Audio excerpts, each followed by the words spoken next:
You learn the basic blues shuffle and you feel pretty good about it. That is until you see someone like Robin Ford playing a 12-bar blues using funky chords all over the neck. You need a few of those tricks up your sleeve, and in this lesson, I'll share 4 slick chord tricks to expand your blues rhythm parts. And at the end of the video, we're going to bring them all together in an upbeat jam full of bluesy chords.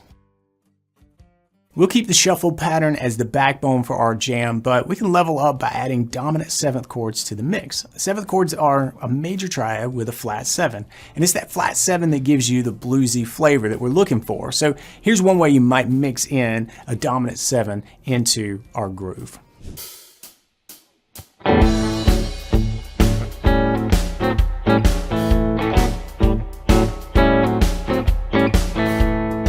Okay, there's a bit more going on than just adding the dominant 7th chord. I added some interest by moving the chord around and embellishing it. Let's unpack this.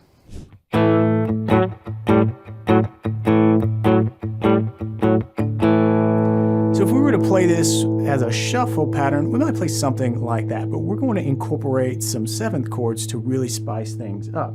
And this part of the riff is over A, so I'm going to play an A7 chord, but I don't want to even play this full bar chord. I'm going to make things a little bit easier and just play the real heart of the chord here. This is the G on the 4th string, 5th fret, the C sharp on the 3rd string, 6th fret, and the E on the 2nd string, 5th fret.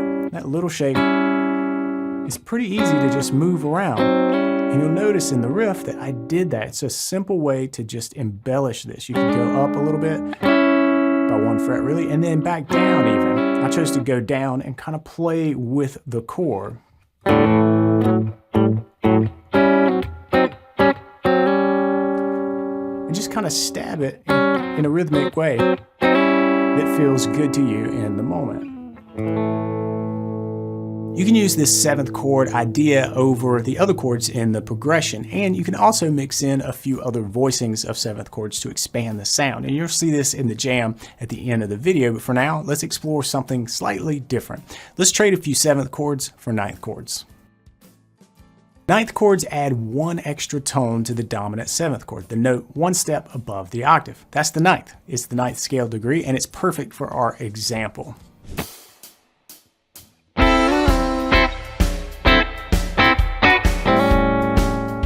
So use the 9th as you would a 7th chord. It's an easy swap. And in the example, we're leaning into the 9th chord sound by subbing it in for a D7. As a nice little bonus, the shape we used for D9 opens up a very classy move that you should know, the sliding 9th.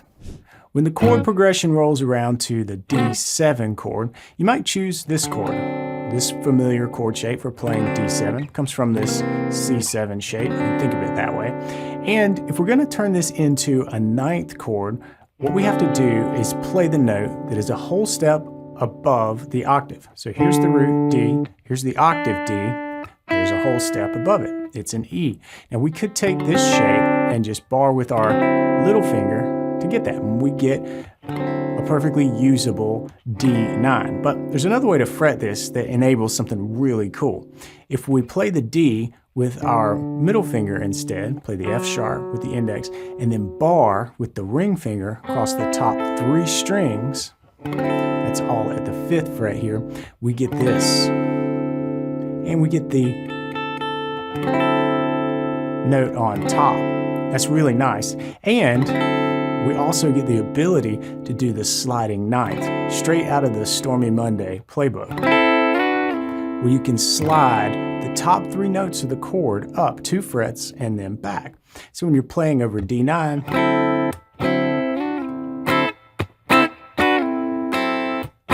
you can slide up and back, or like I did, just go up 2 frets and then slide down into the chord. It's a really classy sound. And again, listen to Stormy Monday to hear that done expertly by T-Bone Walker. 9th chords can have up to 5 notes in them: the root, 3rd, 5th, flat 7, and the 9th. And sometimes you can play them all comfortably like we did with the D9 with the root on the 5th string, but sometimes it's better to drop a tone. It's kind of weird, but it sounds great.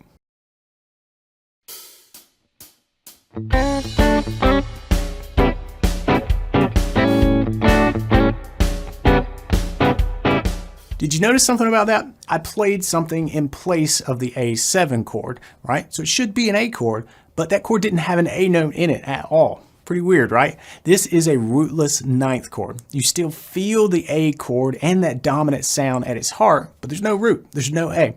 Let's get our hands around this voicing. This is a classy chord, and you can hear this in G in Stormy Monday. But we're going to play it out of A. And it's a rootless ninth chord voicing.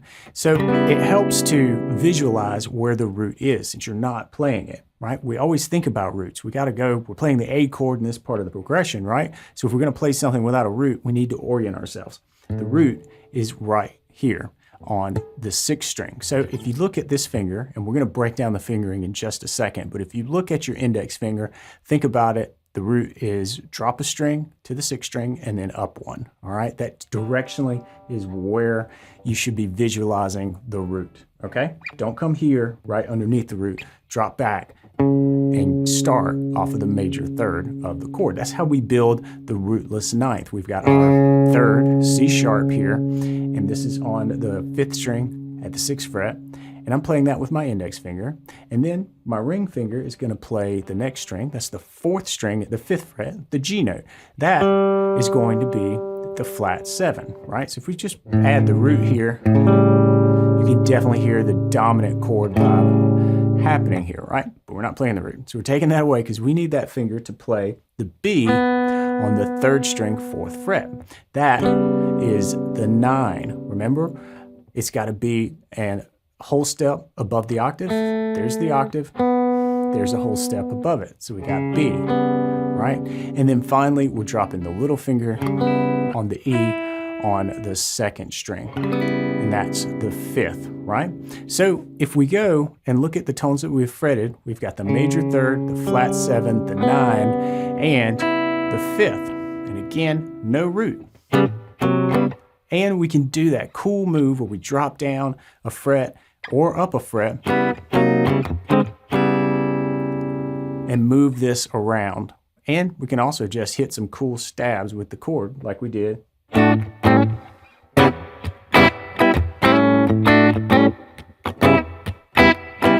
In the example to mix things up. Rootless ninth chord voicing. But there's something else interesting happening here. This shape pulls double duty. What if we think of the lowest note in the voicing as the root? In this case, our rootless A9 becomes a C sharp minor 7 flat 5, also called a half-diminished chord. They're both a mouthful, but this is a great approach chord for the D7 and especially a D9. So you might think of this as a C sharp minor 7 flat 5 just because that is a really handy way to approach a ninth chord, specifically a D ninth chord. Why? Because we've got this half step movement that's happening between these two chords. If you watch what happens string by string, you'll see that we move up a half step on the fifth string. That makes sense. C sharp to D, C sharp minor 7 flat 5, which is a mouthful, to D9, right? But then also what's happening on the fourth string is this is dropping down. So we kind of have this trading on the fifth string and the fourth string. It's a really cool movement harmonically. But then we also come up a half step from that B to the C. If you watch that carefully, it's there on the third string, fourth fret, it's coming up. If I could just do it this way, but it helps to refinger this like we've learned how to do our ninth chords. But that movement, that half step movement makes this a really nice approach chord. Doesn't really matter if you call it a rootless A9 to D9, or if you call it a C sharp minor 7 flat 5 to D9, your choice, but know the sound because it's really usable. Yeah, I know that rootless ninths, minor 7 flat 5, and half diminished, all that might sound a bit too music theory for some, so if your eyes glaze over at the mere mention of music theory, then maybe this will help. These technical terms, think of them as nothing more than labels for sounds. Labeling the sound can help you call it up when you need it, the same way we label these G, C, and D chords. Here's another idea that you're definitely going to want to stick a label on so you can use it later. The diminished 7th chord can really punch up a blues progression. It's unsettled, and there's actually a cool trick to this chord that makes it incredibly fun to play. I'll show you that in a bit, but first let's hear it in a progression first. The diminished 7th chord works really well as a substitute for basically any dominant 7th chord. Let's map it out on the fretboard, learn how to use it, and then I'll show you that cool trick that I mentioned. This is the diminished 7th chord that we're going to unpack here. But before we do that, I want to take a step back, way back to probably one of the first chords you ever learned, a D major chord, right? If we just look at the top 3 strings, strings 3, 2, 1, take a look at that shape. We've kind of been using that, and we're about to use it again. If we take this and bump it up a string set, meaning toward the ceiling here, I'm going to have that same shape, but just on strings 4, 3, and 2, right? Now, it doesn't sound like a D major anymore, but let's take it and bump it up again, all right? And then this time, let's add the little finger to the 3rd string. Nestle that right under the ring finger, right? This is the shape, and you might recognize that we just covered it as the rootless 9th chord, right? We've been playing it here in A. We also called it the C sharp minor 7 flat 5, right? Both work. And what we're going to do from here is take that same shape. Again, it's kind of got this D shape at the heart of it and bring it up a string set. So from our rootless 9th, now we're going to move this way, down toward the floor. Don't move the shape, just drop everything down a string set, okay? And now we have our F sharp diminished 7 chord. Now, why are we playing it from F sharp? Well, this works as a good substitution for a dominant chord, but you build the diminished 7th off of the major 3rd. So if we go here to our D, which the D9 is a dominant chord, it has a flat 7 in it, and it's got a 9th in it, which is the way we've been using it primarily here. But here's the major 3rd. We've been fretting it every time we've played D so far. So what we're going to do is let that diminished 7 fall in line, and you can use this as a substitution for the D9. There are other ways to do this, but I really like going from the 3rd of the chord.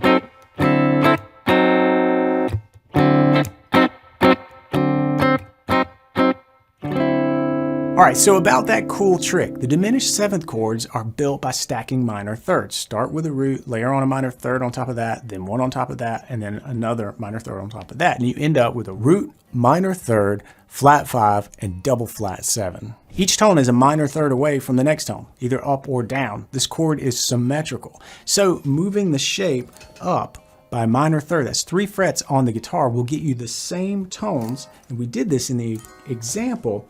They're just rearranged. You could keep going. It's kind of like an infinite loop with this really cool, bluesy, unsettled kind of chord sound. This is a handy trick, and it makes some really interesting moves, pretty easy to play on the fretboard. We'll see it in action as I play through the entire 12-bar blues jam. We're going to mix in the other ideas that we've talked about too, mixing in 7ths, 9ths, minor 7 flat 5s, and the diminished 7ths. Let's hear it.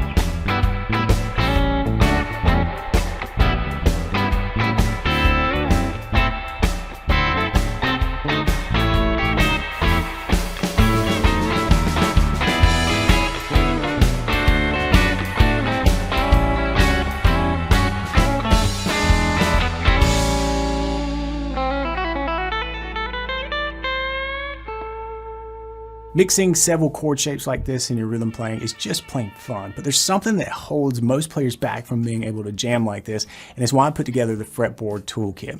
The Toolkit is a free collection of resources to help you learn your fretboard. That's the key to playing bluesy chords like this all over the neck. So click right here to sign up for the Toolkit, and I'll see you in the next lesson. Until then, practice smart and play on.